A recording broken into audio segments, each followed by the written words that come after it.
शिवस्मारक जे होणार आहे या कार्यक्रमानंतर शिवस्मारकाच्या उद्घाटनाला येतील, पण त्यापेक्षा हे भव्य आहे, जागतिक दर्जाचं, पण त्याची तुलना जगातल्या इतर महत्त्वाच्या स्मारकांशी कशी करता येईल? ब्राझीलमध्ये रिओमध्ये हा एक जगप्रसिद्ध ख्रिस्ताचा पुतळा आहे, त्याची उंची 32.6 मीटर आहे. त्यानंतर मदरलँड कॉल्स रशियामध्ये हा पुतळा आहे, त्याची 85 मीटर इतका भव्य हा पुतळा आहे. तर स्टॅच्यू ऑफ लिबर्टी ज्यापेक्षाही शिवस्मारक मोठं असावं अशी सगळ्यांची इच्छा होती. अमेरिकेमधला आहे न्यूयॉर्कचा, त्याची उंची 93 मीटर आहे. आणि या तुलनेमध्ये भगवान गौतम बुद्धाचा एक जपानमध्ये पुतळा आहे, त्याची उंची 120 मीटर आहे.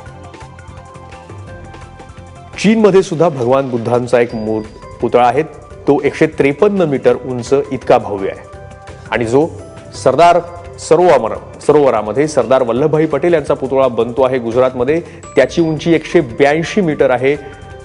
स्टॅच्यू ऑफ युनिटी त्याला असं म्हटलं जातंय. पण त्या तुलनेमध्ये शिवछत्रपतींचा जो पुतळा अरबी समुद्रामध्ये आता बनतो आहे, तो सगळ्यात उंच स्मारक म्हटलं पाहिजे जगभरातलं. 210 मीटर म्हणजे तब्बल 630 फूट इतका धातूचा हा पुतळा जो आहे तो अरबी समुद्रामध्ये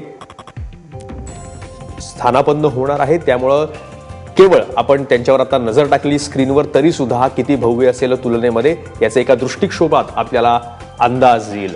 रिओचा ख्रिस्ताचा पुतळा, भगवान बुद्धाचा पुतळा, स्टॅच्यू ऑफ लिबर्टीचा पुतळा या सगळ्यापेक्षा छत्रपती शिवरायांचा अरबी समुद्रातला पुतळा हा अधिक मोठा आणि भव्य असणार आहे.